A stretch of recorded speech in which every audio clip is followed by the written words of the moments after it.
Ang programang ito ay hatid sa inyo ng Air 21. Sagot ko, padala mo!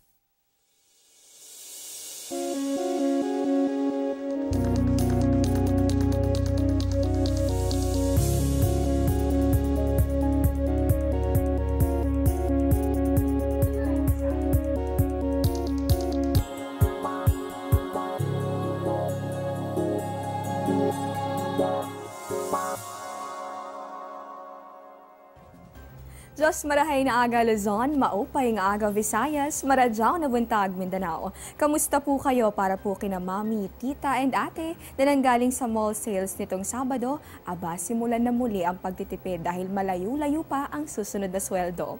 Para naman kina daddy, tito at kuya na ngayon pa lamang gagastos maging matalino sa bawat halaga na inyong ilalabas dahil ang bawat salapi ay inyong pinaghirapan. Siyempre pa, hindi lang po dapat sa paggastos tayo maging matalino, kundi maging sa lagay ng panahon. Lalo po't isang bagyo ang ating binabantayan ngayon sa loob nitong Philippine Area of Responsibility.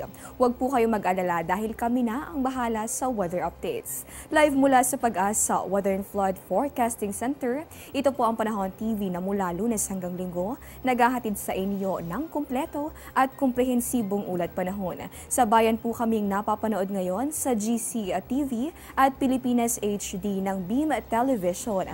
Maaari niyo pong balikan ang aming mga nakalipas na episodes sa YouTube account ng ating programa. Ang muli po ninyo makakasama at maghahatid na mga dapat ninyong malaman sa lagay ng panahon ngayong Sunday morning, February 5, 2017. Ako po si Desiree Jonyo. Salubungin ng pagsikat ni Haring Araw over Metro Manila, yan po ay magaganap pagsapit naman ng 6:24 ng umaga. Si Haring Araw naman po ay lulubog 57 minutes lamang makalipas ang alas 5 mamayang hapon. At dahil nga po nabanggit natin kanina na isang bagyo ang ating binabantayan sa loob nitong Philippine Area of Responsibility, makakapanayam na po natin kaagad ng live. Wala pong iba kundi si Pag-asa Weather Forecaster Meno Mendoza. Magandang umaga po Sir Meno, ano na po bang update doon sa ating binabantayan na bagyong Bising? Una sa lahat, magandang umaga din Desiree at magandang umaga sa ating mga taga-subaybay. Para naman sa magiging lagay ng ating panahon o sa ating update tungkol sa bagyong si Bising, kaninang ika-4 ng umaga, ito'y namataan natin sa layong 410 kilometers, silangan nga ng Hinatuan, Surigao del Sur. At sa kasalukuyan, ito'y may taglay na lakas na hangin pa rin umaabot sa 45 kilometers per hour malapit sa gitna at may mga pagmungso naman na umaabot sa 55 kilometers per hour. Patuloy itong kumikilos sa direksyong Hilaga-Hilagang Kanluran sa bilis na 11 kilometro kada oras.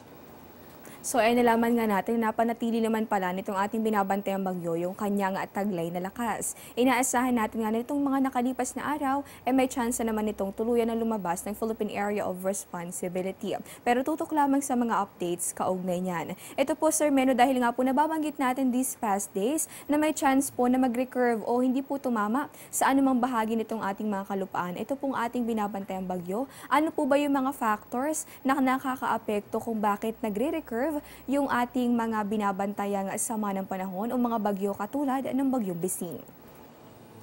Okay, ang ating bagyong si Bising, ito ay nagre-recurve o hindi nga tatama dito sa ating kalupaan dahil sa malakas na wind shear na malapit dito sa Pilipinas o yung malakas na hangin na nagtutulak papalayo sa ating bagyong si Bising, kaya't hindi nga ito makakapasok o makakalandfall dito sa ating kalupaan. Sir Meno, para naman po sa mga may lakad ngayong araw ng linggo, ano po ba yung kanilang dapat asahan na weather condition batay po sa kalalabas lamang na 5 AM weather forecast ng Pag-asa? O para sa magiging lagay ng ating panahon, bagamat hindi nga direktang nakakaapekto itong ating tropical depression na si Bising, patuloy pa rin makakaranas ng mahina hanggang sa katamtamang mga pag-ulan dito nga sa Mindanao, sa Kabisayaan, gayon na rin sa Bicol Region at sa probinsya ng Quezon. Samantalang mahihinang mga pag-ulan naman ang inaasahan natin dito sa rehinang Cagayan Valley, gayon na rin sa Cordillera at sa gitnang Luzon. Samantalang dito naman sa Kamaynilaan at sa nalalabing bahagi ng Luzon, asahan natin ang maaliwalas na panahon, subalit posible pa rin ang pagkakaroon ng mga pulupulong pag-ulan. So, nalaman nga natin na ilang bahagi pa rin pala nitong ating bansa ang patuloy na makakaranas ng mga pag-ulan ngayong araw ng linggo. Kaya naman kahit saan po ang lakad ninyo, huwag pong kalilimutan ang pagdadala ng panangga sa mga tsansa ng mga pag-ulang ito. Ito naman last question na lamang, Meno. Ano po ba yung inaasahan natin na sea condition? Batay po yan. Meron po ba tayong nakataas na gale warning sa ngayon? Okay, may nakataas pa rin tayong gale warning. Ito dito sa baybaying dagat simula sa Southern Luzon hanggang dito sa baybaying dagat naman sa silangang bahagi ng Mindanao. So malalaki pa rin ang alon sa nabanggit na mga lugar kaya patuloy nating pinapaalalahan natin mga mangingisda na huwag pumalaot sa nasabing mga baybaying dagat.